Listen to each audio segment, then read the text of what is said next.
tiempo de una manera tan incómoda, que yo creo que merece la pena hacer este esfuerzo por la persona que nos visita esta noche. Como saben, cumplimos 5 años de Escuela de Ciudadanos con este curso que inauguramos hoy, y muy brevemente estamos aquí por una serie de personas que han hecho posible que esto no se haya interrumpido. En primer lugar, todos ustedes que han respondido siempre de manera muy generosa, acudiendo a nuestras convocatorias, a los patrocinadores, sin cuya asistencia sería bastante difícil continuar con esta tarea, al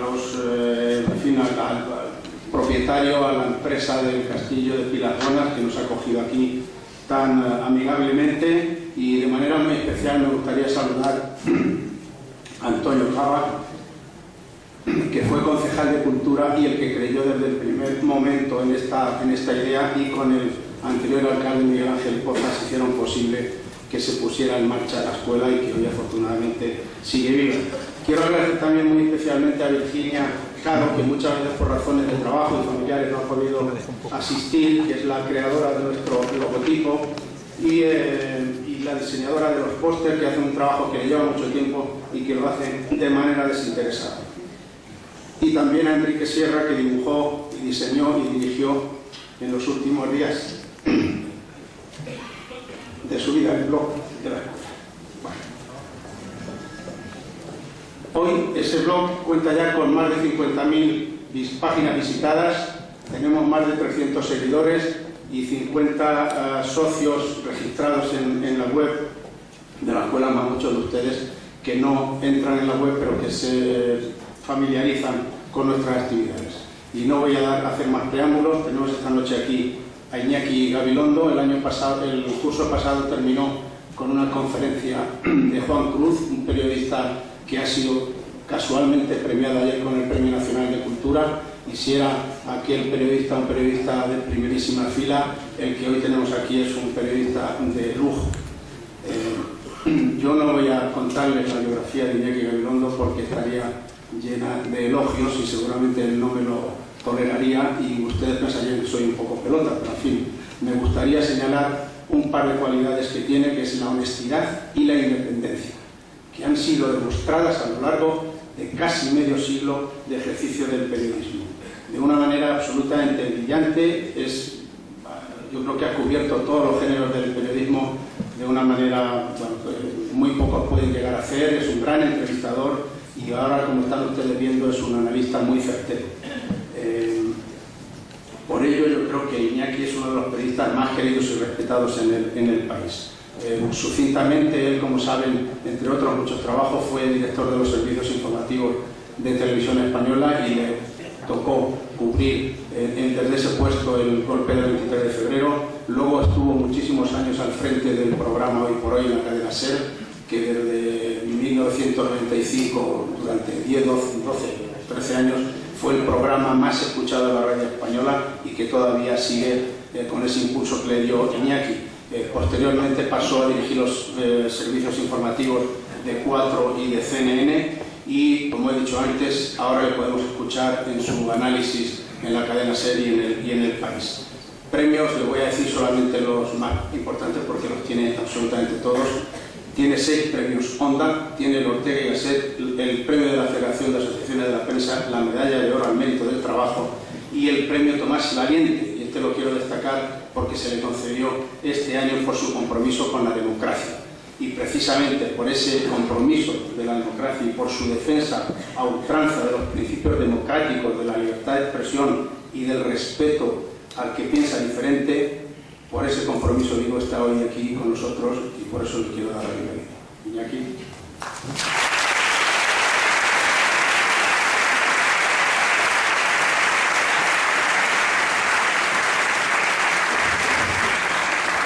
Hola, buenas tardes a todos. Estoy muy impresionado por la concurrencia y, como Román dice, también un tanto incómodo con la incomodidad que percibo. Se lo agradezco muchísimo. Estoy muy contento de estar aquí. Hubiera debido venir hace ya un par de ediciones, creo. Teníamos todo organizado y al final no pudo ser. Es para mí un honor estar en un lugar que convoca a la gente en torno a la idea de la ciudadanía. y es un honor estar en un lugar en el que el anfitrión es Román Rozco, un compañero de tantos años, que es para mí un símbolo de muchísimas cosas, al que ustedes conocen bien, pero al que sin duda pues habrán comprobado por las figuras que han venido por aquí. La profesión reconoce como uno de los grandes y como uno de los más sólidos representantes de este oficio, de la zona, del área más noble de este oficio. Estaba yo al verles preguntándome, ¿y qué le digo yo a toda la gente que está aquí reunida?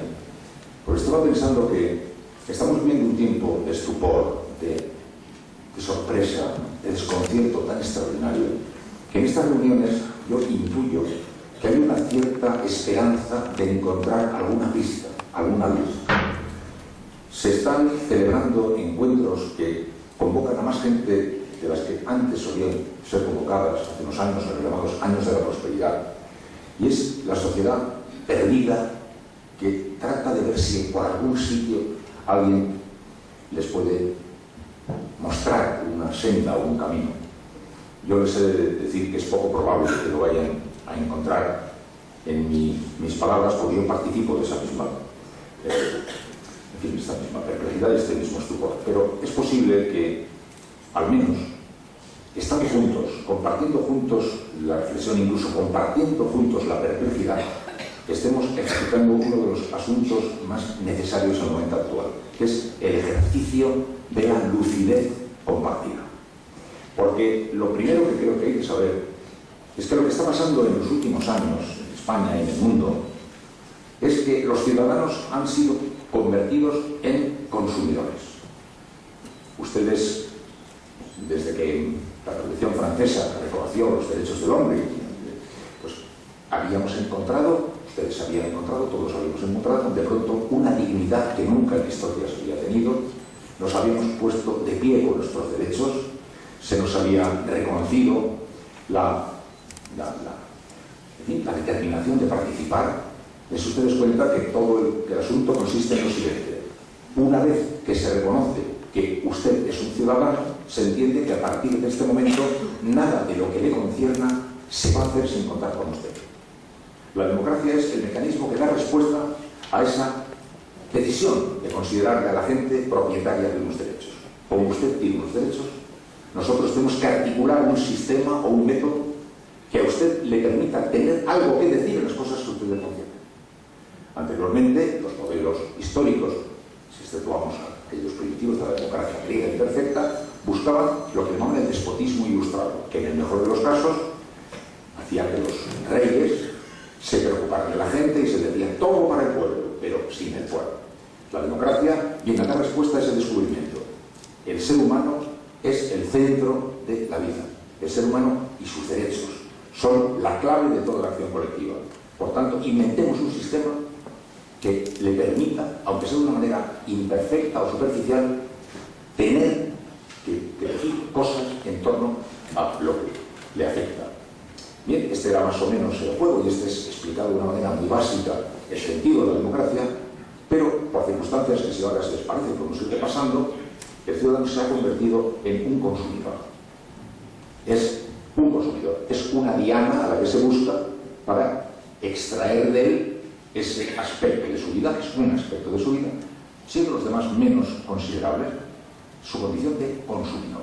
Y además, para que tenga una capacidad de consumir suficientemente continuada, inventamos un mecanismo complementario que se llama el crédito. Es decir, que usted es un consumidor y va a poder ir consumiendo, pero si no tengo, no se preocupe, yo le doy y usted ya tiene. Y ahora usted puede seguir consumiendo y este juego se va haciendo así. Y ese juego, que no es en principio malo, ni bueno, ni regular, llevado a su patología, convierte a los ciudadanos en dependientes atrapados en la tiranía del consumo que se apodera de nuestra vida, de nuestra manera de pensar, y prisioneros de la deuda que nos pone en manos de nuestros acreedores.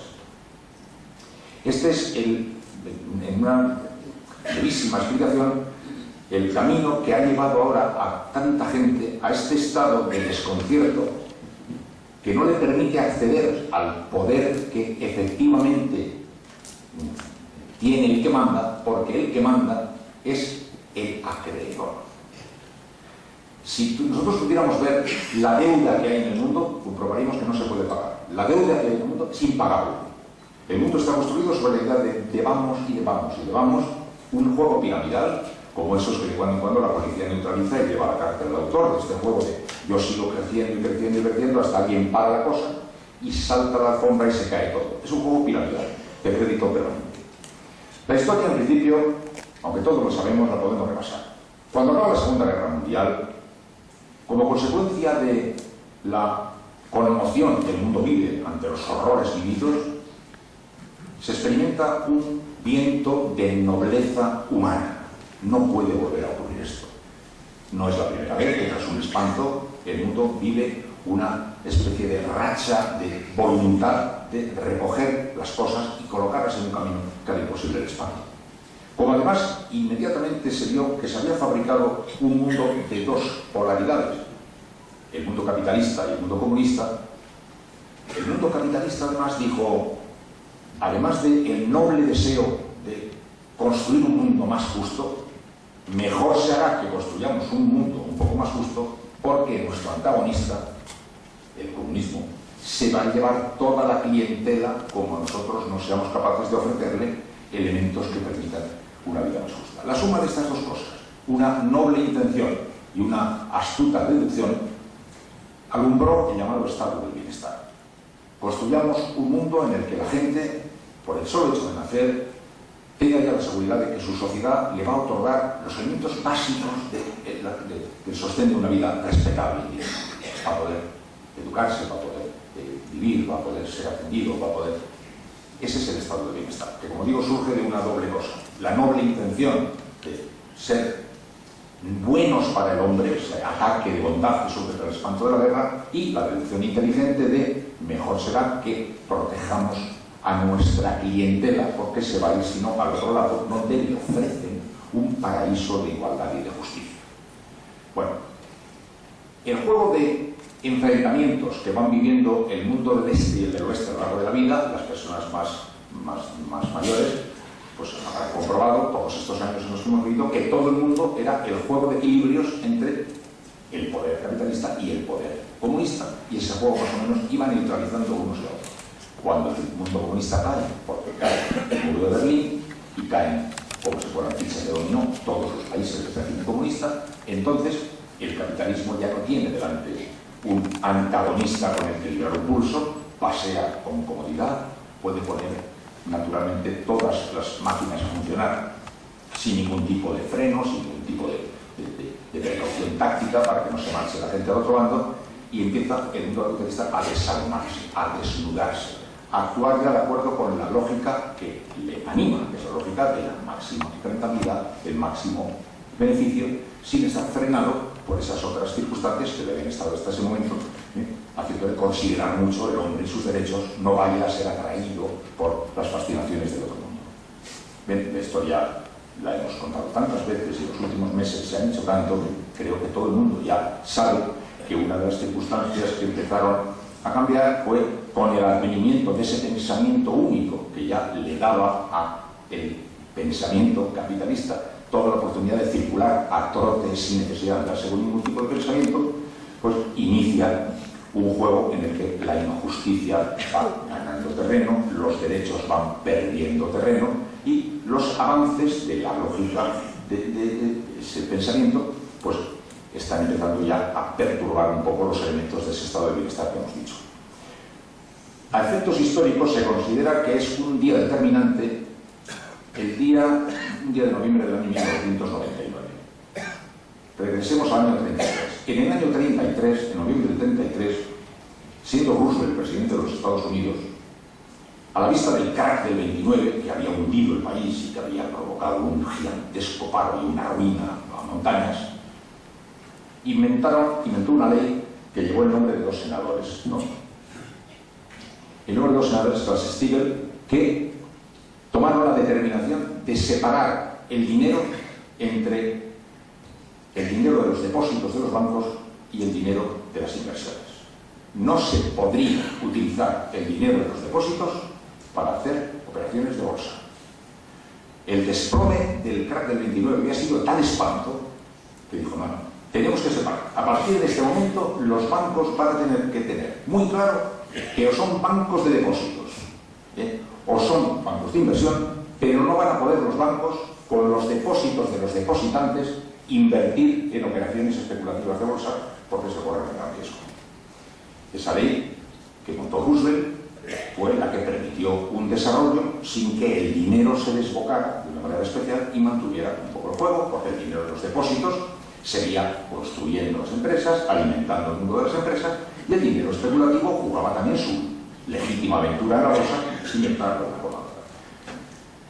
En los años, cuando Reagan y Margaret Thatcher empiezan ya a pisar el acelerador de este pensamiento que decimos que es el pensamiento dominante, empiezan a encontrar un obstáculo en eso. Claro, empiezan a encontrar un obstáculo y empiezan a pisar, y es en el año 99, siendo Clinton presidente de los Estados Unidos, cuando queda abolida esa ley, la Stiglitz, y llega el momento en que ya, de nuevo, como había ocurrido en los años 20, los bancos ya pueden utilizar todo el dinero, el de su depósito, el suyo, de sus ahorros, para echarlo al juego de la especulación. Teóricamente, para obtener mayores rentabilidades, y las obtienen, pero para entrar también en el terreno de la gran aventura de la bolsa que vuela y vuela. Parte de los desastres que estamos ahora viviendo tienen que ver con el momento ese que han oído decir 1000 veces, que es cuando se desregula el mercado financiero, cuando se le quita las cadenas de la ley, se le deja que ande como le dé la gana, y por eso toda la intención posterior es tratar de volver a marcar unas reglas que impidan al dinero hacer aventuras temerarias y locuras que luego se vuelven locos. En resumen, yo, para no seguir mucho con esta paliza muy técnica, voy a recoger el mensaje y lo voy a colocar en otro sitio. El mundo en el que estamos ahora viviendo es, a mi juicio, un mundo insostenible. El pensamiento dominante está provocando no una crisis, sino un haz de crisis. La crisis económica que estamos viendo es una crisis en un haz de crisis. Hay una crisis económica, una crisis financiera, una crisis educativa, una crisis moral, una crisis social, una crisis cultural. Está destruyéndose un mundo y estamos todos notándolo. Notamos que el mundo que hemos conocido se nos va y otro mundo que todavía no termina de perfilarse amaga sin que ni uno se haya ido del todo ni otro haya nacido del todo. Estamos como en el centro de un terremoto ideal, nuestro estupor. Hay un sociólogo muy bueno, se llama Zygmunt Bauman, que dice: están vivas y muertas a la vez muchas cosas. Estamos viviendo experiencias son vivas y muertas a la vez. Y casi en cada actividad lo podemos ver. En el periodismo lo notamos. Un modelo de negocio que ya vemos que no va a poder continuar, sin que todavía sepamos muy bien cuál es el modelo de negocio que le va a sustituir. Esta sensación de desconcierto está descolocando a la gente de una manera tal que, les vale el ejemplo que os voy a contar ahora, se plasmó muy bien en una encuesta que hicieron en una facultad de Sociología de la Universidad de París, donde cogieron a personas de unos 40 o 50 años con responsabilidades públicas. Eran maestros, o eran directores de empresa, o jefes de empresa de segunda división, tercera, gente con responsabilidad sobre las personas, y les hicieron preguntas para ver cómo se sentían. La conclusión del encuentro era muy buena. Cada uno lo decía con sus palabras, pero lo que decían con sus palabras, los sociólogos lo tradujeron así. Todos, no todos menos uno, todos reflejaban el siguiente pensamiento: no estoy preparado para enfrentarme a un mundo. Estoy desconcertado. No sé cómo se hacen bien las cosas. Me prepararon para un mundo, pero tengo que trabajar en ello. Estoy tratando de aprender las destrezas que se supone que corresponden al mundo actual, pero las aprendo menos de lo que quisiera. Y tengo la impresión de que voy a ser descubierto. Van a darse cuenta de que soy un impostor. No saben que estoy perdido. No saben que no domino las técnicas que se supone que hay que tener. No sé cómo se educa a los hijos. No sé cómo se enseña en clase. No sé cómo se dirige esta empresa. No sé manejarme bien en el mundo de Internet. Y temo ser descubierto. Esto era un poco lo que los sociólogos traducían como el pensamiento dominante. Cuando los sociólogos reunieron a todos y les dijeron: señores, relájense. Les pasa a todos. Les pasa a todos. Todos están viviendo el mismo estupor, el mismo desconcierto ante un mundo que se va y un mundo que viene. Y un mundo que está, además, provocando problemas sin ningún tipo de solución, porque está sostenido por ese principio que antes he dicho, el principio del dinero, que se ha puesto a llegar y se nos ha escapado de las manos. Cuando yo era más joven, tú te acordarás, Román, cuando éramos más jóvenes, en las películas de ciencia ficción se soñaba con un mundo que se volvía loco porque las máquinas escapaban del control de los hombres. Y empezaban las máquinas a actuar por su cuenta. Esa era la pesadilla del futuro cuando nosotros tenemos 20 años. El que se ha escapado de control es el dinero. El que se ha escapado de control es el dinero. El dinero suelto a sus anchas, sin controles y sin reglas, dejando que avance, que crezca y que engorde, ha terminado por convertirse en un poder sin control, que solamente algunos que saben surfear bien sobre esas olas están dominando. Y de pronto, ¿qué hemos sentido los ciudadanos? Que la lógica de ese dinero circulando por el mundo a la velocidad de un clic, ¡tac!, algo así, y acaban de desplazarse en este momento no sé cuántos miles de millones de euros desde aquí a Singapur, de Singapur a Burgos y de Burgos de nuevo a China continental. Esa realidad del mundo suelto y volando a gran velocidad ha sumergido a las democracias, que son democracias sumergidas. Eso está pasando mientras nosotros seguimos viviendo nuestra vida normal, nuestra vida familiar, nuestra vida política, nuestros representantes, nuestros alcaldes, nuestros presidentes de gobierno, elegidos ahí, sin darnos cuenta de que ya no tienen el poder que teóricamente tenían que tener, porque son nuestros verdaderos representantes, porque por encima de su poder y por encima de la democracia circula a sus anchas el poder del dinero, que se va moviendo de aquí para allá y va tomando sus particulares decisiones, que son siempre en su propia lógica interna de seguir creciendo, atrapando a la política, pues como hemos visto en el caso más colosal que se ha dado en la historia de la humanidad, que es el caso Obama, que es un presidente que llegó al poder como casi ningún presidente ha llegado nunca al poder. Con más poder no se puede llegar al poder.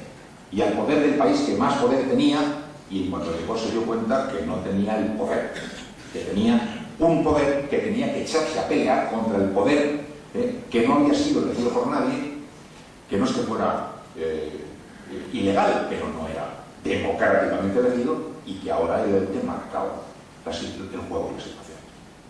Entonces, estos estupores que estamos nosotros viviendo están en cierto sentido relacionados con el hecho de que las gentes a las que nos referimos para que resuelvan nuestros problemas no pueden resolver nuestros problemas, porque son sencillamente los que en apariencia manejan la simulación del poder, pero no tienen el verdadero poder.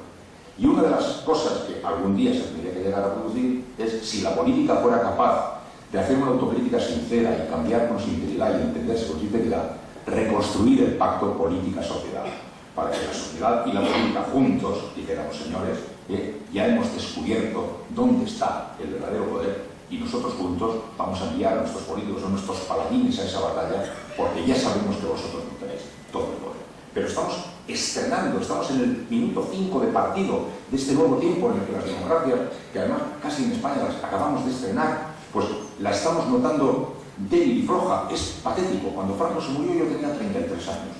Yo me había pasado mi juventud soñando con que llegara un día en que la democracia de España, yo vivía al lado de Francia, íbamos a Francia y decía, algún día un país se abrió en Francia, y soñaba la democracia de Estados Unidos. Y antes de que pase una generación, parece que eso se nos ha apolillado, se nos ha caricaturizado, se ha convertido en poquita cosa, y yo no acepto esto, porque creo que tenemos en algún momento que reflexionar para reconstruir ese encuentro con la democracia a partir de un cambio muy profundo que todos tenemos que hacer, y la política también.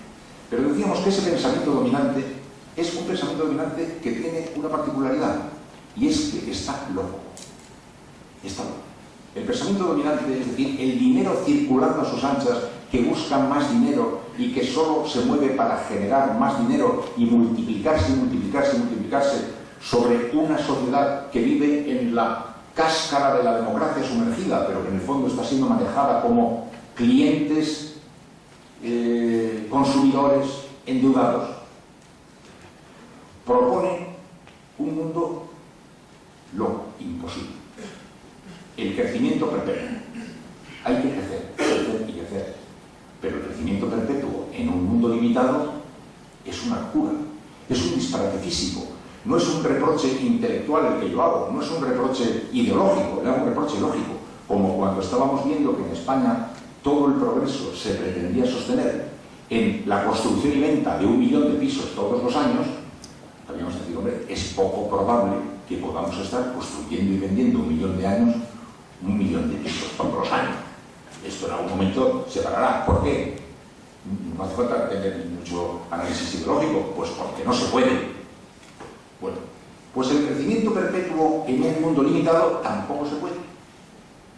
Y ahora que China, India, con miles de millones de personas, no aceptan su condición de muertos de hambre en el mundo de la prosperidad y empiezan a reclamar su derecho a participar en el festejo, se empieza a notar que es claramente insostenible el modelo de crecimiento. Sencillamente es que no puede ser, es imposible.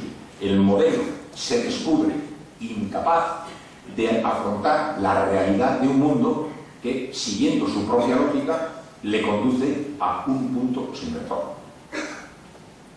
Esta noche van a querer cenar 290.000 seres humanos más.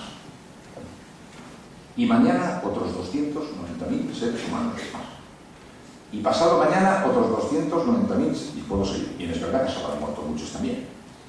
Pero quiero decir que, buscando el parámetro que nos dé la gana, la locura y la insensatez de esta carrera desbocada que están más viviendo aceleraciones y crecimientos exponenciales, nos está llevando, por ejemplo, a estamos consumiendo más agua potable que la que se recoge con las lluvias en los llanos.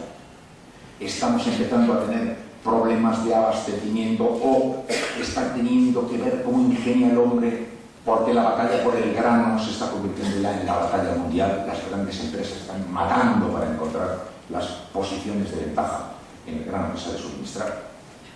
Siempre se ha dicho que la siguiente guerra, si la hay, será por el agua potable. Es decir, están pasando cosas que no tienen que ver con la ideología, tienen que ver con los ojos abiertos o los ojos cerrados, y con la verdad científica y con los intereses. Lo de el problema del planeta no es que sea un problema que unos científicos dicen que es peligroso y otros científicos dicen que no es peligroso. No. Es una que unos científicos dicen que es peligroso y otros dicen que no es peligroso porque tienen intereses en decir que no son peligrosos, porque están viviendo de determinado tipo de actividades que están naturalmente necesitando que continúen, aunque sea el precio de que esto se vaya a pique. Entonces, estas son realidades objetivas que están viviéndose como consecuencia de un pensamiento, una ideología dominante, que es la ideología de el dinero y su desarrollo es el único motor, el hombre es sencillamente un elemento que lo observo desde la perspectiva de su condición de consumidor y de deudor de mis posibilidades. Esto puede ser una ceguera, pero esto es lo que ahora hay, y no me hagas mirar más lejos, porque a mí el mundo se me acaba hoy y mañana será otro día. La vida enloquecida de ese pensamiento es una locura, es una locura. Y por eso yo lo digo, bueno, yo lo digo, naturalmente yo me puedo equivocar, vamos a ir por partes, pausa, paréntesis. Yo no paro de equivocarme toda mi vida, por lo cual es muy probable que me esté equivocando también. Pero yo he venido aquí a decirles sinceramente lo que quiero, lo que creo. Yo les voy a decir sinceramente lo que creo. No hace falta que me crean. Quiero que crean que estoy siendo sincero. Pero también me puedo estar equivocando. Pero cierro la crisis. Pero desde mi punto de vista, lo que ha ocurrido con esta crisis es que antes de la crisis ya íbamos nosotros camino del despeñadero, con esta teoría del crecimiento perpetuo, del dinero, de la especulación, del comprar, vender, comprar, vender, comprar, vender. El tren se salió de la vía. Ahora lo estamos volviendo a meter en la vía para continuar alegremente nuestro camino hacia el precipicio. Ese es mi diagnóstico.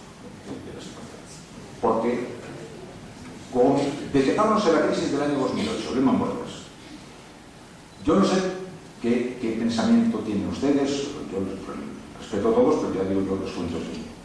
Cuando yo me oí decir a mí, que estaba en televisión, después de la caída de Lehman Brothers, que los Estados Unidos, el gobierno norteamericano, había nacionalizado la banca de los Estados Unidos, yo no sé si pueden ustedes imaginar lo que yo estaba sintiendo. Me puedo imaginar, a gente aproximadamente de mi edad, imaginar que estuvieran los Estados Unidos nacionalizando la banca de los Estados Unidos, que seguramente la gente más joven dirá, y eso me tiene de particular. Eso tiene lo mismo de particular que si hubiera salido el Papa al balcón de San Pedro a decir que Dios no existe.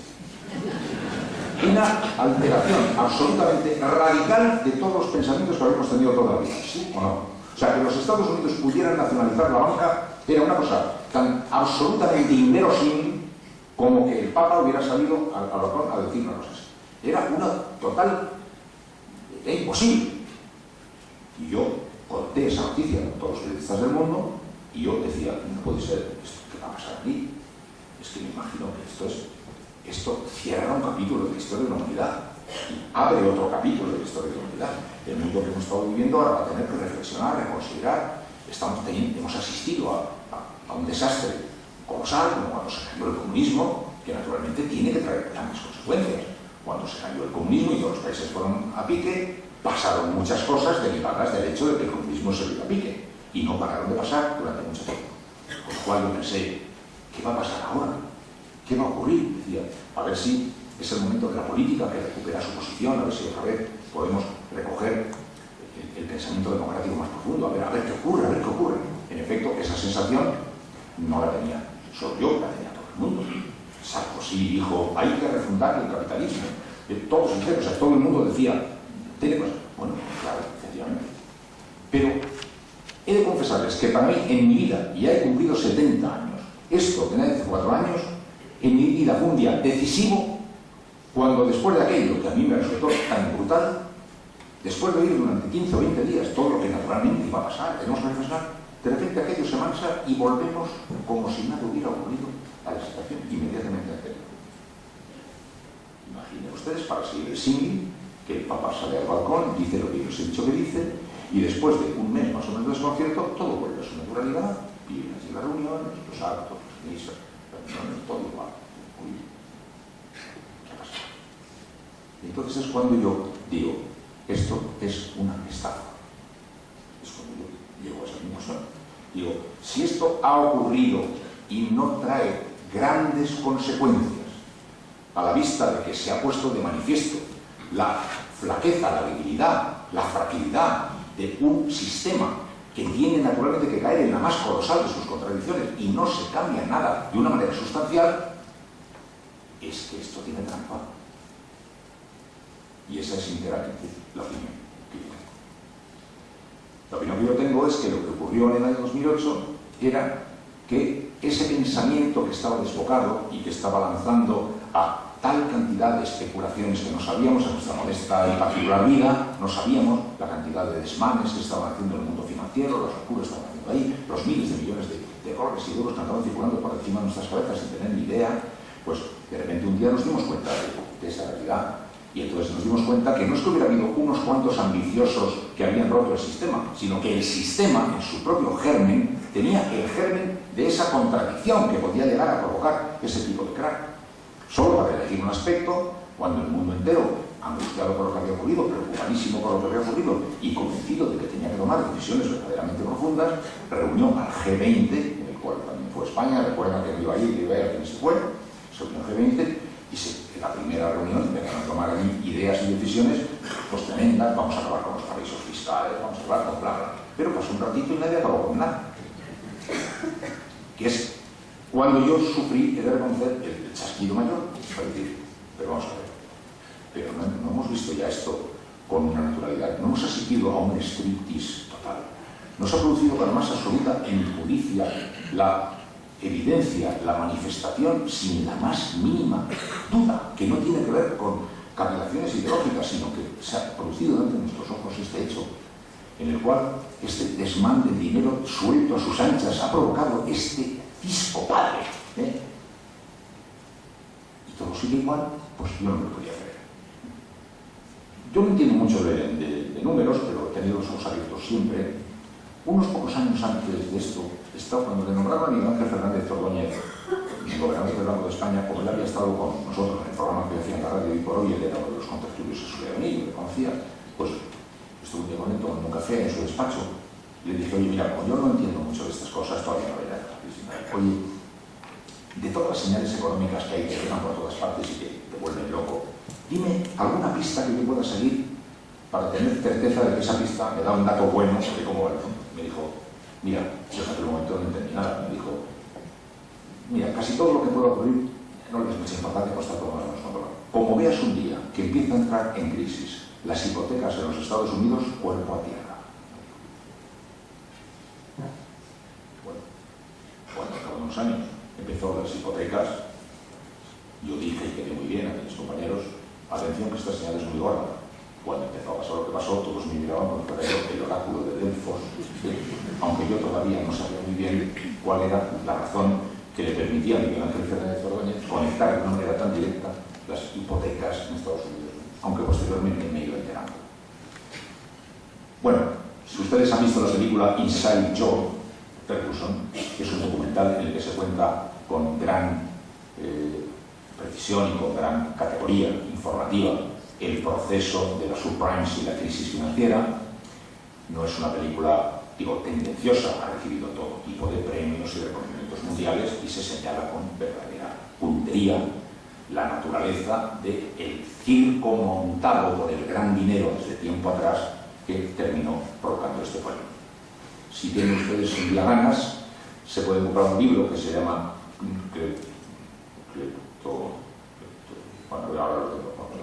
de un periodista que se llama Mark Tibby, que ha sido también reconocido con todos los premios del mundo, que les puede explicar a ustedes con gran naturalidad cómo estaba fabricado un mecanismo de ordeño de cada duro que pasaba por las inmediaciones de sus actividades en una operación sencillamente de voracidad institucional. Este pobre desgraciado al que le pillaron en la Société Générale y que ahora lo han metido en la cárcel 3 años a este francés, como si fuera una especie de golfo en una reunión de santos, este hombre estaba llevando a cabo con el mayor entusiasmo la política que era la de la asunción del máximo riesgo para obtener el máximo beneficio. Se tiró al agua y se cayó. Estaba en cierto sentido presentándonos el espectáculo que no nos estábamos pudiendo ver, de otra parte, que era el juego de estas voracidades lanzadas.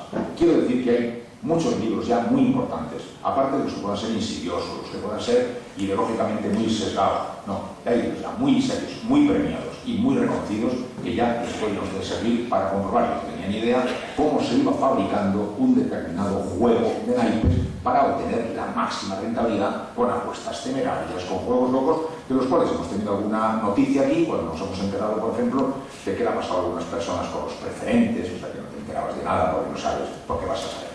Y firmas y te metes en un jardín, los líos en los que nos hemos ido viendo, nos hemos metido, y que es solamente la cascarita de las cosas que, en este caso, pues han ido viéndose y produciéndose. En todo caso, como digo, un circo de este porte, que no ha sido un accidente, sino que ha sido el tropiezo natural de un juego que se estaba haciendo temerariamente y a lo loco para obtener la más absoluta rentabilidad, fuera de la lógica y fuera de todo, en el juego de endeúdese más, endeúdese más, endeúdese más. Pero usted no quiere un crédito, no sé si con un crédito, pero yo no, sí, de ustedes, pero ¿para qué? Pues sí, y además, pero si no, que ya tengo casa, no, pero se cambia usted de casa, pero además se compra usted el coche. No suena, ¿no? Bueno, ese mundo en el que nosotros hemos vivido, multiplíquelo por 1000, y era el juego del dinero siguiendo su propia lógica, la lógica de seguir expandiéndose y creciendo, que incluso podríamos decir que forma parte de su más profunda verdad. ¿Qué tiene de malo? Bueno, lo que tiene de malo es que es imposible. Eso es lo único que tiene de malo. Y que los que lo estaban dirigiendo sabían que era imposible. Y cuando en un momento determinado aquello se cae, pues entonces asistimos al escándalo de que no pasa nada 2 meses después, que no va a la cárcel nadie, y que de pronto descubrimos que todos somos culpables. Vamos.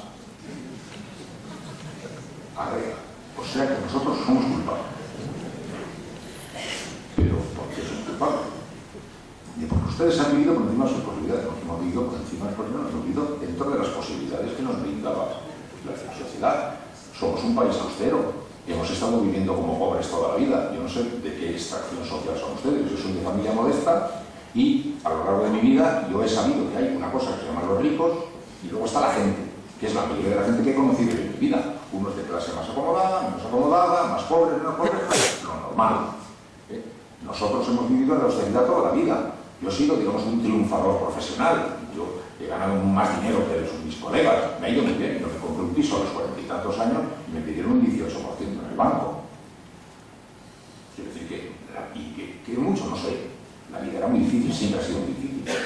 Yo no he oído nunca en mi vida nada que no he vivido, ni lo he visto en mi casa, en mis padres, la vida, esa austeridad. Hemos vivido como hemos podido vivir. Cuando de repente hemos podido vivir un poco mejor, pues hemos vivido un poquito mejor. Y cuando nos han invitado a vivir un poquito mejor, pues hemos vivido un poquito mejor. Y cuando luego de repente nos hemos vuelto un poquito locos, pues sí, nos hemos vuelto un poquito locos y hemos empezado a jugar ese juego de, oye, a mi vecina fíjate, ya le han ofrecido 40, no me digas, sí, pues el cuñado, oye, pues fíjate, yo lo compré por 20, me dan 30, pues al otro te dan 50. Esa especie de pecado del que nos avergonzamos, lo hemos practicado, es verdad, pero lo hemos practicado porque nos han animado a que lo practiquemos. Nosotros de nuestro propio natural vivíamos modestamente y tan contentos, o sea, aspirábamos a mejorar, pero tampoco se nos había ocurrido que nos íbamos a ir de vacaciones al Caribe o que nos íbamos a comprar otro segundo coche. Todo esto no es porque no sea un ataque de locura, es que nos han ido invitando a ese festejo y hemos entrado porque queríamos mejorar, queríamos prosperar, y de repente un día nos damos cuenta, como estamos ahora, de la profunda sensación de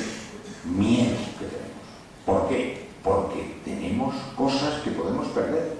Cuando yo hace 20 años en la radio hacía el mismo programa que muchos de ustedes seguramente habrán oído, yo no daba información de la bolsa.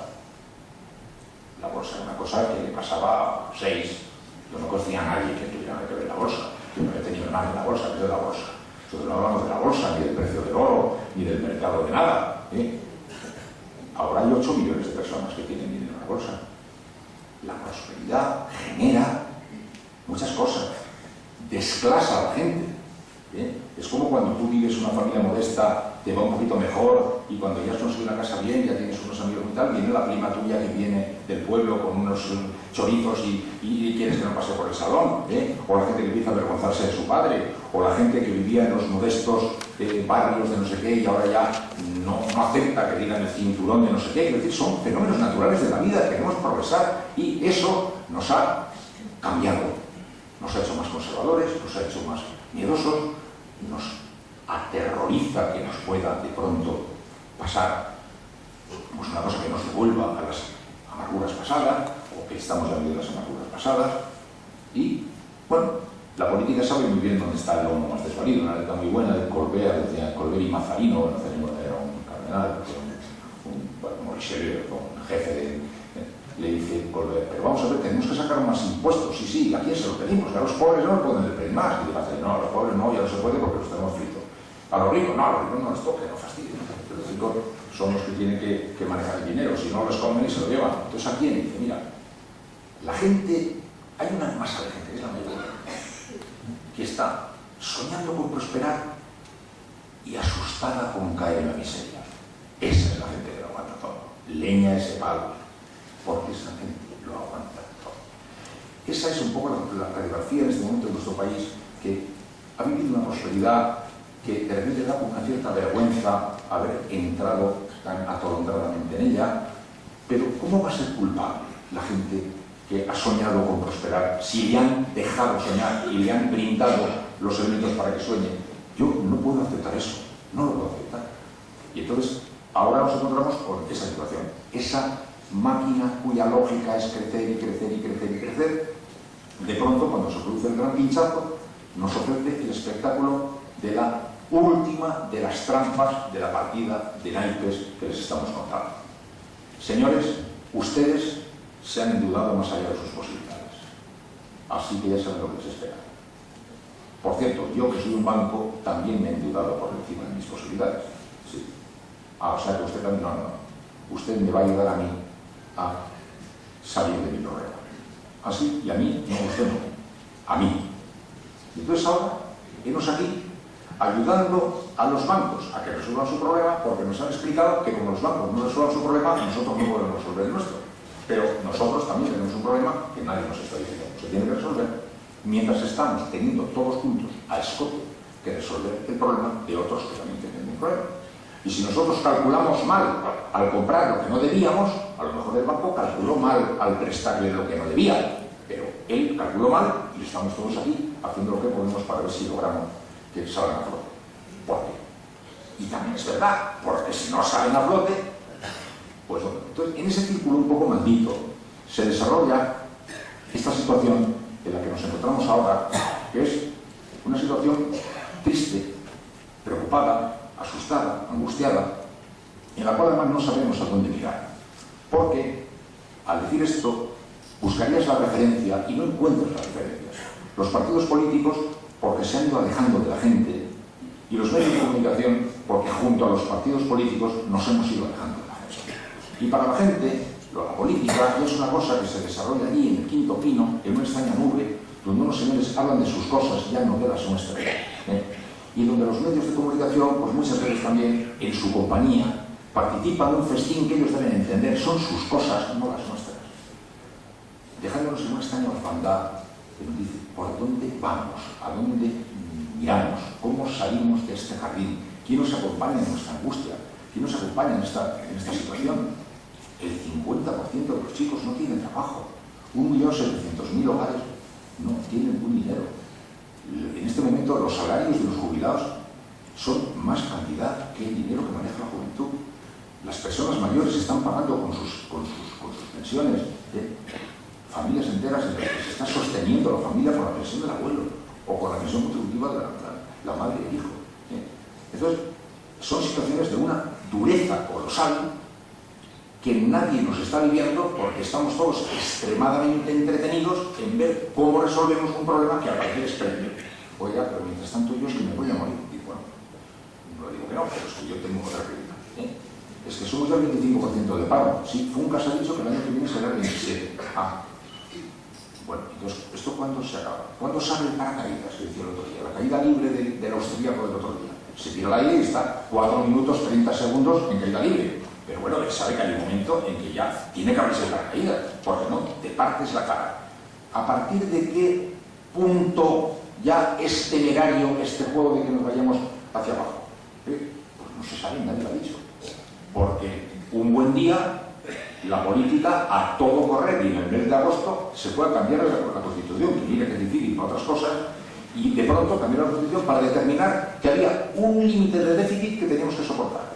A mí no me parece mal, pero no tenemos un límite de parados que no podamos soportar, que lo ponga la Constitución, ni tenemos un límite de familias que no podamos. Entonces, en este momento está produciéndose una injusticia y un juego desigual, y que aunque fuera a lo mejor lógico, que a lo mejor es lógico, que el camino tiene que ser el de atender la necesidad de las superestructuras antes de llegar a la gente, pero el hecho es que la gente está en el furgón de cola, esperando a ver cuándo le toca el turno para llegar a ese fantástico día en el que pase eso maravilloso que decimos, cuando los bancos puedan empezar a prestar dinero a los empresarios y particulares. Yo llevo 5 años oyendo esto. Les voy a decir una cosa que ayer Joaquín Estefanía escribió en El País y que les puede servir, porque yo estoy muy interesado en que esto que estoy contando no se interprete como algo que procede de un pensamiento colocado en una posición ideológica determinada. Yo tengo una posición ideológica determinada, pero la posición ideológica determinada no me está llevando a las conclusiones que les estoy transmitiendo a ustedes. Eso me está llevando el sentido común, los ojos abiertos y la experiencia de las cosas de la vida. Mire, lo que decía, el libro que antes decía se llama Cleptopía, se llama Matt Taibbi, el autor, la editorial es Lengua de Trapo, por si alguien tiene ganas de verlo. Y, a ver si...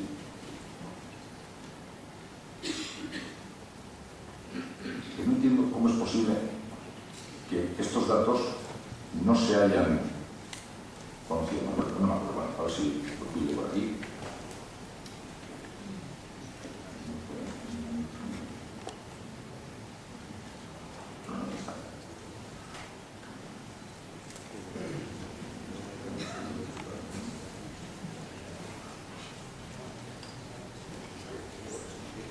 Bueno, venía a contar más o menos que desde en los últimos años nos hemos gastado el 8% del PIB en ayudas a autónomos.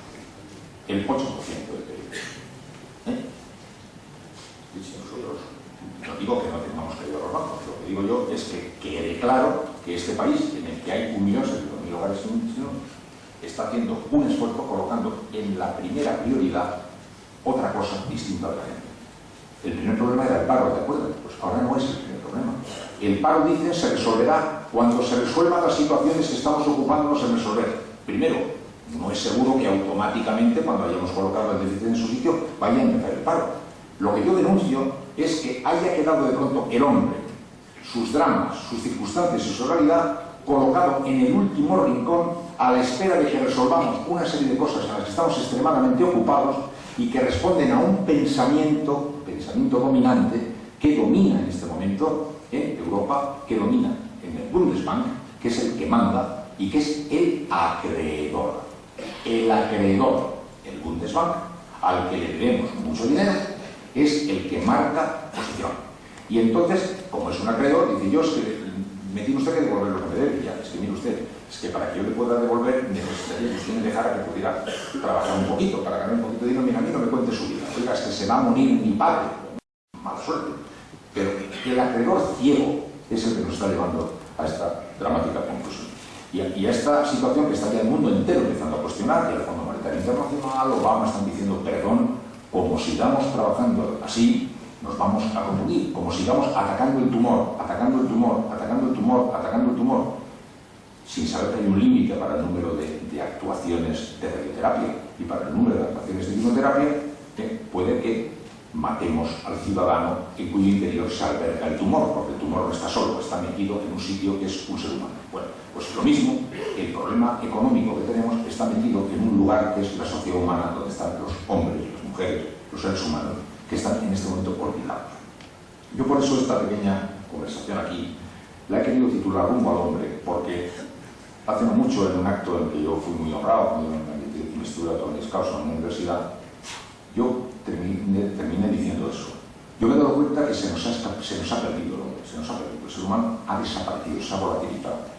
Ya no aparece en las preocupaciones de los que nos mandan. Hablan de las cuentas del Estado, pero ya no hablan de las cuentas de los habitantes del Estado. Se supone que es lo mismo, sí, es lo mismo, pero no es lo mismo. De hecho, nosotros en la radio, que trabajamos para el gran público, hace mucho que ya no hablamos del dinero en las cantidades que la gente habla del dinero.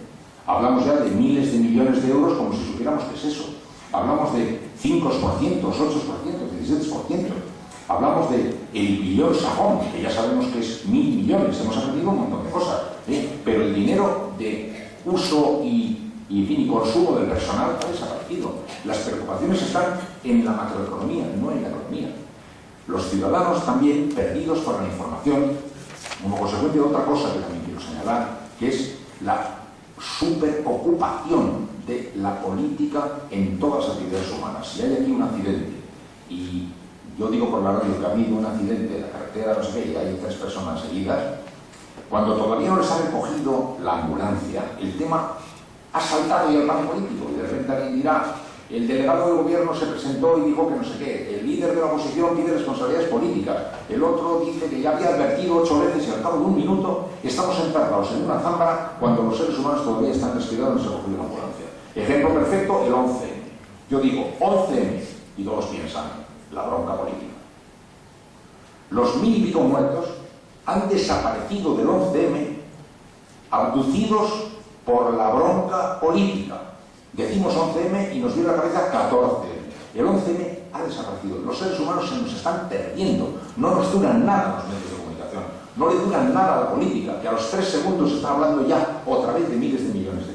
Y entonces yo pienso, el camino debe ser seguramente el camino más sencillo, el que nuestros padres nos enseñaron a nosotros. Nosotros somos 9 hermanos, cada uno es como es, somos diferentes, pero todos tenemos una cierta actitud ante las cosas que creemos que proceden de lo que nos dijeron nuestros padres, que nunca nos dijeron nada, porque estaban matándose a trabajar.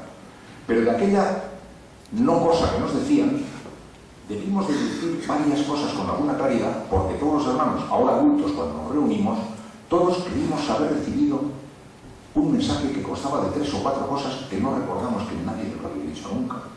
El sentido del trabajo, la decencia, el respeto a los demás, la dignidad, intentar ser justo. Y al final, después de una vida entera dando vueltas por el mundo y después de andar mirando las cosas más sofisticadas, resulta que todo está ahí. Si todo es eso, si al final lo que decía mi madre, la decencia, que parece una palabra que a nosotros nos sonaba al consejo de coge pañuelo, resulta que es lo único que de verdad nos va a terminar devolviendo la colocación, poniendo de nuevo el radar en su sitio, devolviéndole a la gente su papel, su protagonismo, su sitio, su lugar. Pero ¿cómo podemos permitir nosotros este desplazamiento radical del hombre, de sus amarguras, de sus dificultades, de sus esperanzas, de sus sueños, para que se ocupe el espacio íntegro con las macro cosas que sabemos que son importantes, pero que no están siendo el centro de la preocupación, que debe ser el hombre y sus dramas? Y en este momento, los dramas, nosotros tenemos aquí una angustia porque nos baje un poco la prima de riesgo, y sé lo importantísimo que es, pero no tenemos prácticamente el más mínimo paladar social para padecer y para compadecernos de las complicaciones que está viviendo mucha gente en la sociedad. El camino, a mi juicio, es peligroso porque tenemos, como digo, un modelo, un pensamiento dominante que nos reclama en la voracidad financiera, en la voracidad económica y en el crecimiento, que yo creo que eso nos conduce a un sitio muy peligroso. Y por otro lado también porque se nos ha olvidado en ese recorrido, seducidos como estamos ya por la angustia, por la ilusión de prosperar, por la ilusión de tener, por la ilusión de ganar, por la ilusión de, como consumidores, de no parar de consumir, etcétera, etcétera, etcétera, desolidarizándonos a los unos de los otros. Ese es un elemento que yo creo que también se ha de considerar. Como estamos en el centro de un terremoto, tampoco hay que considerar que estas cosas sean definitivas, porque luego se mueven de una determinada manera. Y quería, casi para concluir, porque me ha dicho Román que es bueno que echaremos un poco, decir que el tiempo de los hombres nosotros creemos que el mundo cambia, ya sabemos que cambia, ya sabemos que no es lo mismo el siglo XV del XVI, ni el 1940, ni el 1950, cambia, pero de repente a nuestro tiempo le consideramos ya el tiempo que ya ha llegado, es decir, el mundo no para de cambiar, cambia, hasta que llega aquí, que es cuando ya está, ¿no? Y entonces nos detenemos a mirarlo como si fuera ya esto lo que hay. No, esto está tan de viaje hacia el siguiente paso como lo anterior ha estado hacia este.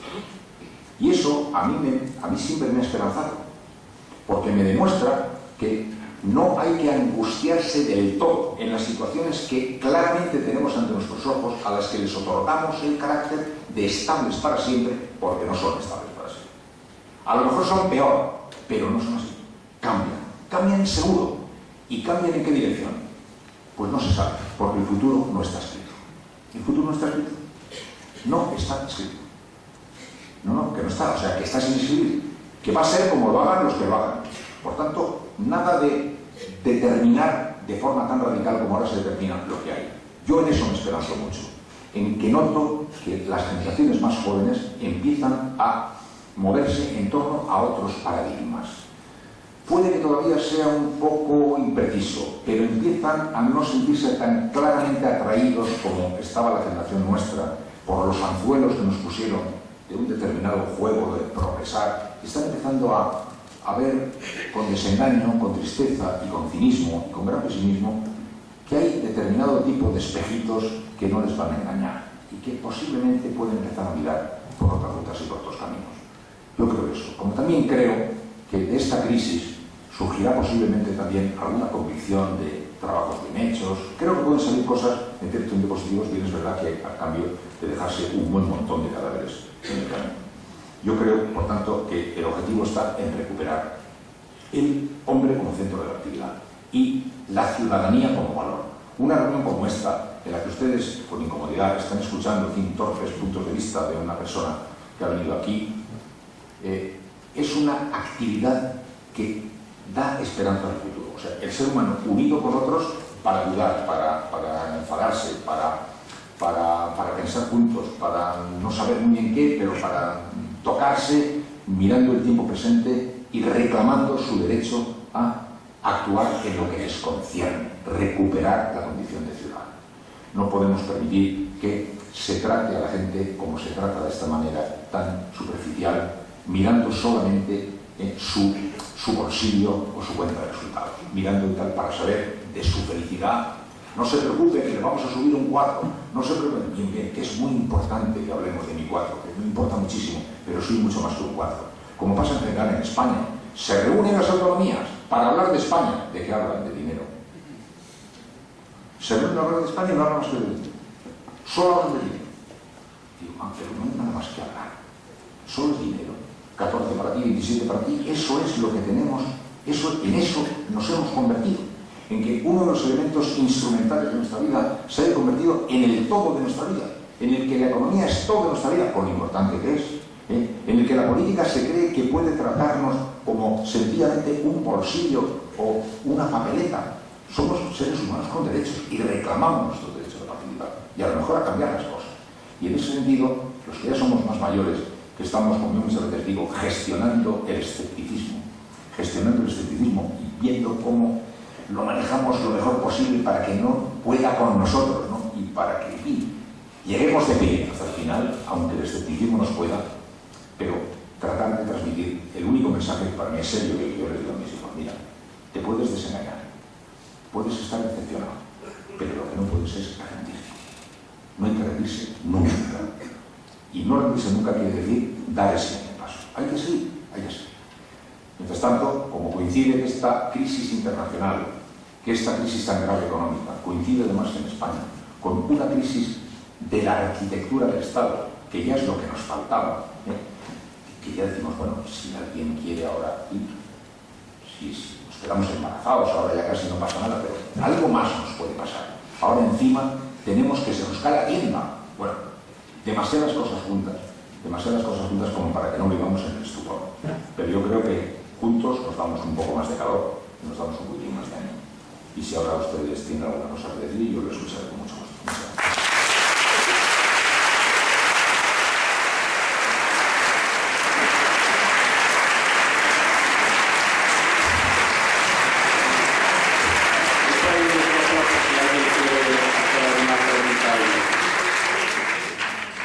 Muchas gracias.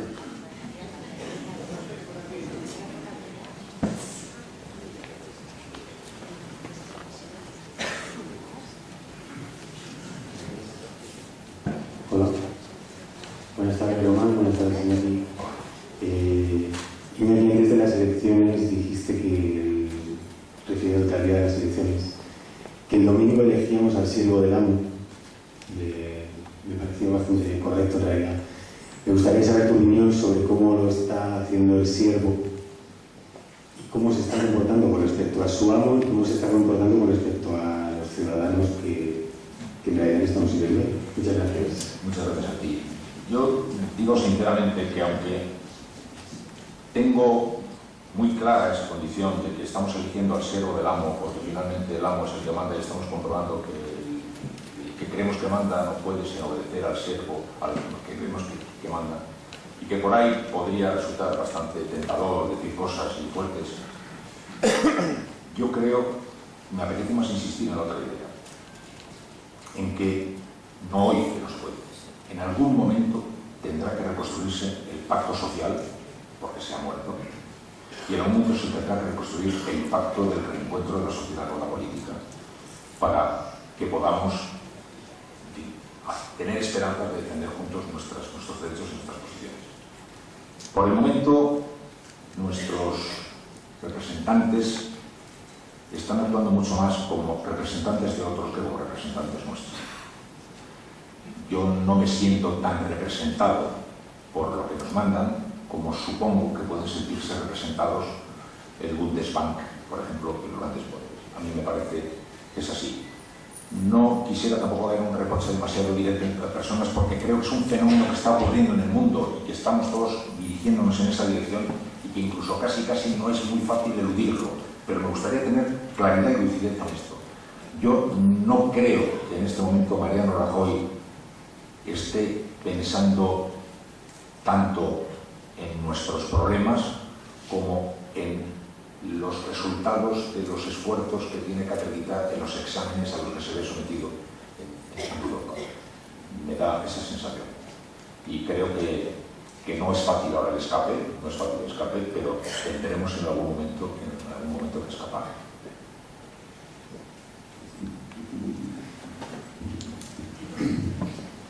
Bueno, Luis Iñaki, el otro día en el periódico se veía una foto que se venía reflejada una sonrisa un poco como mezquina del señor Draghi, la señora francesa que es presidente de fondo, es que de nombre ando mal. Perdona que estoy un poco... y decía el comentarista del periódico que se podían ir al váter por no mandarlos a tomar por... Bueno, pero... esa situación de políticos que son colocados por esas personas sea Fondo Monetario Internacional, sea Banco Central Europeo, ¿en qué posición nos deja a los ciudadanos? Bueno, forman parte de esa arquitectura que yo antes mencionaba, que es un poco la que estamos ahora observando y que es la que ahora mismo nos recoge.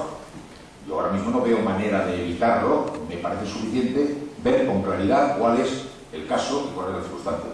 Ya que mencionaba a Draghi, a mí me parece muy interesante también la otra cosa. Draghi se supone que es el director del Banco Central Europeo. Se supone que es un hombre autónomo.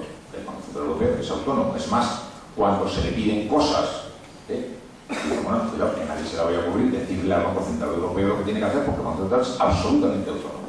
Absolutamente autónomo, pero el otro día se fue a todo correr al Parlamento alemán para pedir permiso para hacer una cosa que le está pidiendo España o Italia que haga, esto de los bonos, que él cree que puede hacer, pero que con todo lo independiente que es, no se atreve a hacer si previamente no le da permiso el Parlamento alemán, el cual Parlamento alemán, además, seguramente le daría permiso, lo que pasa es que no se lo da el Bundesbank.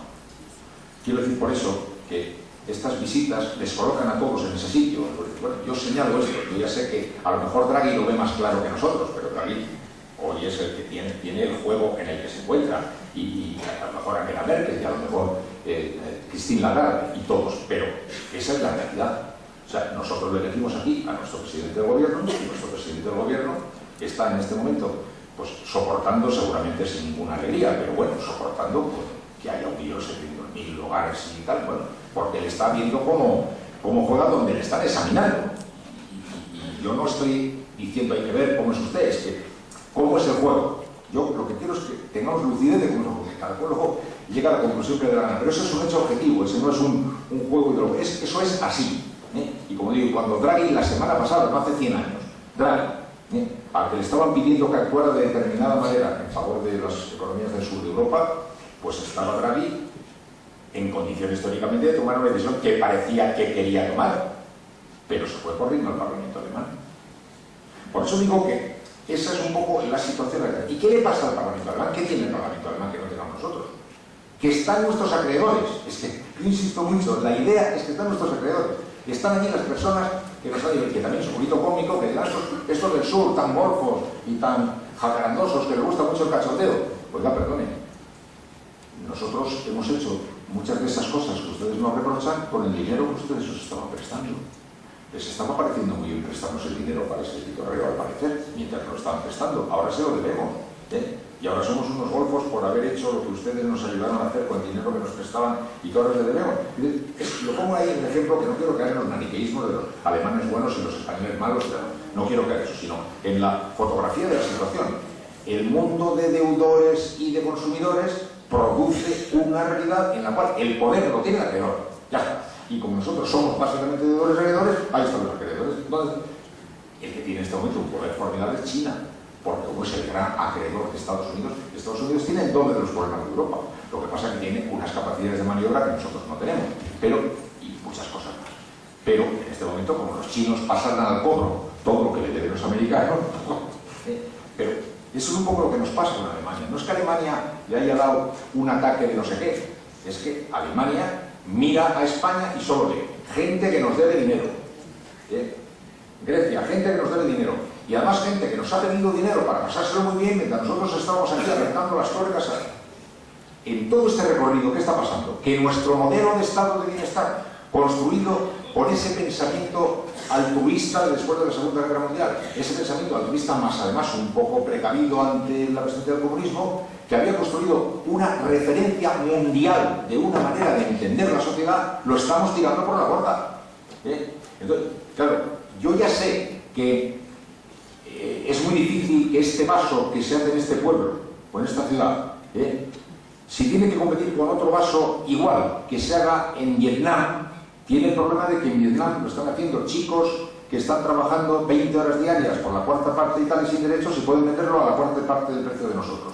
Eso nos pone en una situación de desventaja. Y en el mundo global es cierto que tenemos, nuestro estado social tiene esa desventaja, pero nuestro estado social es el rasgo que define Europa y que teníamos nosotros que intentar defender para ser el foro que se proyecta sobre el mundo. O sea, que tenemos que intentar defender esa verdad, porque el estado social convierte a Europa en un lugar único en el mundo, el lugar en el que se inventó un modelo, el mundo occidental, un modelo en el cual el progreso, el desarrollo, la prosperidad estaba acompañada de un respeto al hombre y a su dignidad en los mínimos posibles. Y entonces eso es lo que hay que tener claro. Y no se puede caer en las trampas. Es que no nos llega el dinero para la ley de dependencia. ¿Y usted cómo sabe que el dinero que no le llega es para la ley de dependencia? Porque el dinero usted tiene aquí 5 millones de pesetas y usted no sabe para qué no le llega. Usted marca las prioridades y entonces no le llega al que no le llega. Pero ¿cómo sabe usted que esa es la dependencia a la que no le llega? Porque si usted, por ejemplo, hubiera decidido que la primera prioridad es atender al estado de dependencia, al que no le llegaría sería otra cosa, la dependencia sí. ¿Entiende lo que digo? Cuando dice, no, es que no nos llega para tal, pero usted cómo sabe que ese dinero es para esa cosa para la que no le llega. Usted es el que reparte sus prioridades y usted determina a qué le llega y a qué no le llega. Entonces, en este momento hemos decidido que a lo que no le llega es a cosas relacionadas con el estado de bienestar. Y entonces, eso a mí me parece peligroso, aunque puedan entender como todos que es en las épocas más prósperas que hemos soñado con un estado de bienestar totalmente expansivo, a lo mejor hemos de plegar velas, pero yo digo siempre, hay una gran diferencia entre plegar velas y quemar las naves. Plegar velas se pueden plegar velas, pero el Estado social de derecho es nuestro rasgo y no podemos permitir que de repente la educación pública pues ya no sé si importa tanto, la sanidad pública sí, pero con gestión privada y sin red tal, empezando como echar balones fuera del Estado social, como tratando de decir, bueno, ese fue un tiempo de ingenuidad naif, que naturalmente por la lógica ahora mismo de la gente de negocios en la que nos hemos convertido todos, pues es un poco tonterías, ¿no? Que la gente se defienda como pueda. Pues no era esa la idea con la que se construyó el sueño de un continente que podía brindar al mundo una fórmula en la cual la prosperidad, la locura del dinero desatado, podía estar neutralizada por unos parámetros de respeto a la gente. Eso nosotros ahora mismo no estamos en condiciones de poder soñar con proyectarlo al mundo, porque es mucho más fácil que nos ahogue el mundo sin derechos, que bien, mucho más que nosotros impartamos un poco de nuestras sabidurías en materia de derechos al mundo, ¿no? Nos está tocando vivir un momento de gran transición, de enorme transición, y por tanto estamos ahora en ese juego y en ese viaje, están librándose esas batallas. ¿Hay otra pregunta?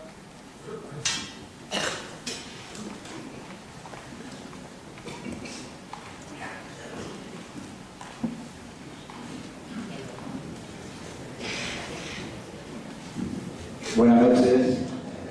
Iñaki, es un placer y un orgullo tenerte en esta tierra. Es un placer para mí, muchas gracias. Y además agradece tu claridad expositiva a nivel internacional y nacional. Circunscribiéndonos a España, lo estamos pasando fatal. Has hablado de economía y en esa reflexión que tú hacías de volver al ser humano, ¿qué opinión te merece? Yo meto lo mío, no te dejes llevar. La perversión de aprovecharse la crisis económica para cambiar el modelo ideológico y el modelo social. Pues eso es, creo que se ha deducido un poco de mi reflexión, porque si determinamos que el dinero es el valor y el dinero marca el paso y el ser humano va como pueda detrás de esa prioridad, naturalmente las crisis son las situaciones ideales para ir haciendo este tipo de desajustes. Había un cura en Vizcaya, en el año 50 y tantos, que creó la cooperativa Mondragón. La cooperativa Mondragón, ahora está pasando crisis también como todo, pero la cooperativa Mondragón es posiblemente la cooperativa más exitosa de Europa. Tiene fama de ser una cooperativa de gran importancia internacional.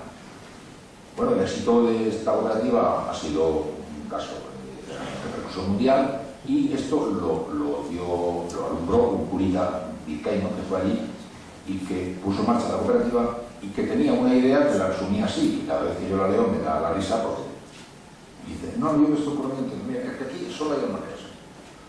O lo que importa es el dinero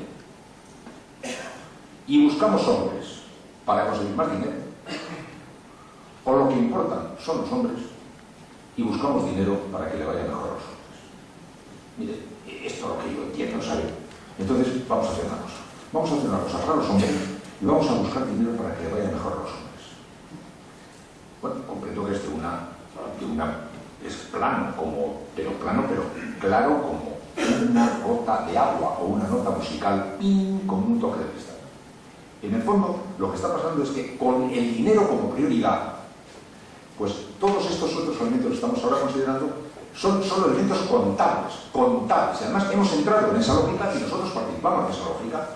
No podemos sostener esto, bueno, o sea, tampoco podemos sostener, pero se pueden sostener o no las cosas en función de criterios previos que hemos podido determinar. Si yo he decidido que mis hijos van a estudiar en el extranjero, porque yo he tomado la decisión y porque yo quisiera estudiar en el extranjero, y lo tengo metido en la cabeza desde crío, y me ha parecido gran ideal, en mis cálculos económicos, lo de ir al extranjero tendrá un determinado lugar en nuestra casa, que a lo mejor no lo tiene en la casa de Román. Depende de tus prioridades de vida, las cosas. Entonces, lo que yo quiero señalar es que en la lógica en la que vivimos nos parece lo más natural que se anden pelando árboles y ramas por todas las esquinas, aunque vayan cayendo por el camino de los derechos, porque no es en este momento la preocupación que nos acucia. Si fuera una preocupación que nos acuciara, entonces no pasaría eso, es lo que quiero decir. Tú tienes una familia y tú organizas tus contabilidades en función de tus criterios de vida. Y en tus criterios de vida marcas un orden de prioridades y tú dices, a mis padres no les va a faltar de nada ahora que son mayores. Tú dices. Entonces tú organizas tu vida de acuerdo con el principio que has establecido de que a tus padres no les va a faltar de nada porque ahora son mayores. Claro, eso es lo que quiero decir. Las cosas salen en función del mecanismo argumental que tú has convertido en un planteamiento de vida. Como en este momento el hombre y sus vicisitudes no están en el centro de nuestra preocupación, pues porque estamos viviendo en el mundo global una especie de competición puramente económica y financiera, estamos metidos ahí y ahí vivimos con lógica ese territorio, pero en esa lógica se nos caen por el camino las cosas. Y como muy bien ha dicho esta persona, que su nombre no conozco, pero que estoy completamente de acuerdo, naturalmente que son los momentos ideales para de paso pues quitar lo que no se puede y un poquito más que a lo mejor se podría, pero que ya que estamos en estas, vamos a ver si aprovechamos para cambiar el modelo social. Pues sí, hay gente que pues no cree en la educación pública y prefiere la educación privada. Yo no, pero otro puede creer, pues me parece muy bien. Pero las circunstancias que se están viviendo pues nos permiten comprobar cómo, aprovechando que el Pisuerga pasa por Valladolid, pues hacen también determinado tipo de aproximaciones de las aguas a determinados molinos y se nos va a quedar el Estado de Derecho y el Estado social y el Estado de Bienestar, pues nos va a quedar en el chasis.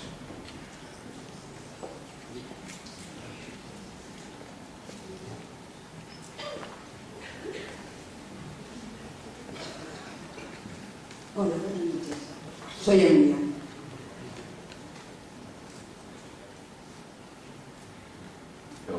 Nada. Efectivamente, hay una deshumanización increíble, que es lo que más me importa a mí de toda la conferencia que nos has estado dando, de esta charla que hemos hablado. Es lo más importante. Lo único que pasa es que estamos muy asustados, porque somos ese grupo de gente que no estamos pobres, que no estamos muertos de hambre, pero que también nos da un poquito miedo no poder seguir para arriba. Fíjate, aquí en nuestro hospital público, yo creo que ya se ha firmado, me parece que ya está privatizado. Hemos salido a la calle a decir pues, que esto no podía ser, que no queríamos renunciar a la sanidad pública, que la creíamos importante. Bueno, pues nos han denunciado, vamos, a mí no completamente, pero había gente que la ha denunciado, incluso la gente del pueblo, unos con otros, dice, ¿por qué se habrá creído? Y los trabajadores no tenemos la mentalidad de unidad, de que no nos tienen por qué callar, porque ahí están todas las manifestaciones que se están haciendo en la Puerta del Sol y la cantidad de gente que están deteniendo, que no es incompatible con que haya 4 bandidos, que siempre los hay, que cometen atrocidades. Pero ¿qué podemos hacer para dejar de que se nos duerma la voz? Yo no me podría atrever yo a...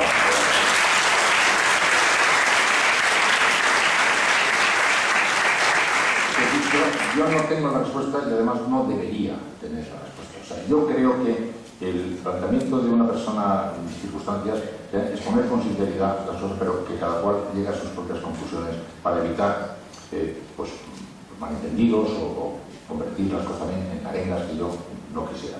Yo lo que creo es que los derechos tienen que ser defendidos porque los derechos no se conservan solos. O sea, los derechos es una cosa que tarda uno en descubrir, pero los derechos pueden aparecer y pueden desaparecer. Y los derechos no se conservan solos, los derechos hay que defenderlos. Los derechos todos se han conquistado luchando. Las vacaciones de verano que tenemos no se tenían antes de que se empezaran a tener, y se empezaron a tener no porque alguien le dio un ataque de filantropía. No trabajar los domingos o los niños de 8 años, pues se dejó de hacer, pero antes se hacía y se dejó de hacer porque no le dio a nadie un ataque de filantropía. Tan lejos que estamos hablando de perdiendo las batallas del hombre y estamos su perdiendo cantidad de cosas. y sus derechos son batallas, efectivamente, son batallas y cada cual sabe cómo las tiene que librar. Pero, y yo digo, bueno, ¿qué nos pasa? ¿Por qué estamos tan asustados? Pues por lo que decían, por conservar eso que queremos, porque ¿no? hemos tenido una racha de prosperidad, porque nos da miedo perder lo que hemos podido tener, que poco mucho lo tenemos, porque se nos ha llenado el cerebro de mantequilla y porque nos hemos hecho insolidarios. Como personaje público, que por favor nos echéis una mano a los que no tenemos tanto poder de convocatoria. Allí había otra pregunta. ¿Por ahí? ¿Una pregunta más? ¿Alguien más? Si las hacen breves, podemos atender un par de ellas. Yo he venido muy a gusto, pero me tengo que marchar en un tren que va a pasar dentro de un rato por Ciudad Real. Bueno, buenas noches. Yo quería preguntar, o sea, nos pasamos el día identificando a los malos, ¿no? Sabemos quién son los malos, cómo actúan los malos, ¿no?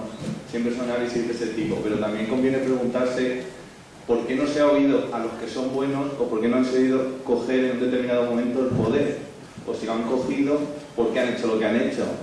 Porque recordando la canción de Loquillo, cuando fuimos los mejores, por ejemplo en este país hemos tenido un imperio mediático bastante importante que ha podido hacer las cosas y ha podido denunciar ciertas cosas que se estaban haciendo. Y en un momento determinado como ahora, cuando la tormenta está cayendo, que también podría ser un ejemplo de cómo hacer las cosas, el héroe del país, pues me estoy refiriendo por ejemplo ahora en una sección que por ejemplo ha crecido, no es que no solo haya tenido pérdidas, es que no ha crecido según las previsiones. Ha habido no sé cuántos periodistas que se van a quedar en paro.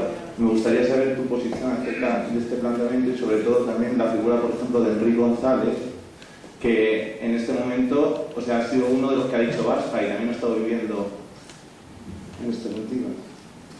Bueno, pues sí, efectivamente estoy viviendo allí. Yo no estoy en el diario del país, pero no estoy nunca, por otra parte. Pero está viendo una situación así, de esa naturaleza, y está viendo voces que están asomando con cosas críticas, que de hecho el González, de Manuel Torres, de Joaquín Estefanía. Se está viviendo ahora una muy fuerte tensión, muy fuerte tensión. Bien, es una de las historias que venimos contando, está produciendo muy cerca de nuestras narices, pues no puedo decir nada más. Es una batalla con un pulso muy duro que está manteniendo y que no sé cómo va a acabar.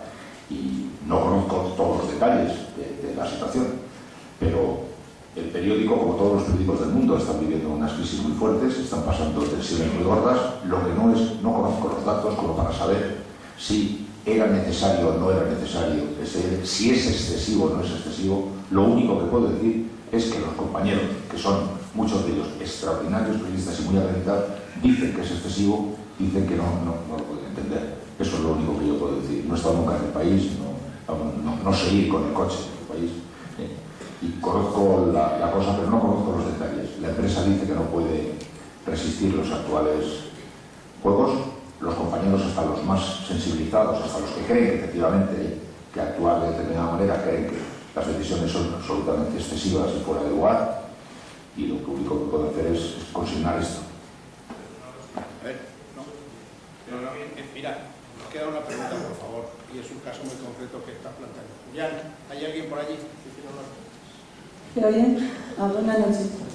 Sí, es solamente añadir unos datos que son bastante significativos y que enlazan con la pérdida de democracia. Uno de ellos es un memorándum, el Memorándum Powell del año 71 de Estados Unidos para la Cámara de Comercio, en la cual se hablaba del peligro que tenía la libre empresa norteamericana y las medidas que tenían que tomar en cuenta. Yo creo que convendría que si está en Internet la gente lo lea para saber simplemente el otro punto de vista contra el comunismo, que se ha ido al otro extremo con el neoliberalismo, que es el pensamiento único en el que estamos viviendo. Y el otro dato es del año 75, la Trilateral, que también hace un informe específico sobre cómo la democracia se está haciendo ingobernable y se necesita separar a los políticos del dinero, de los mercados en concreto, por el exceso de demandas públicas, sociales y económicas. Entonces,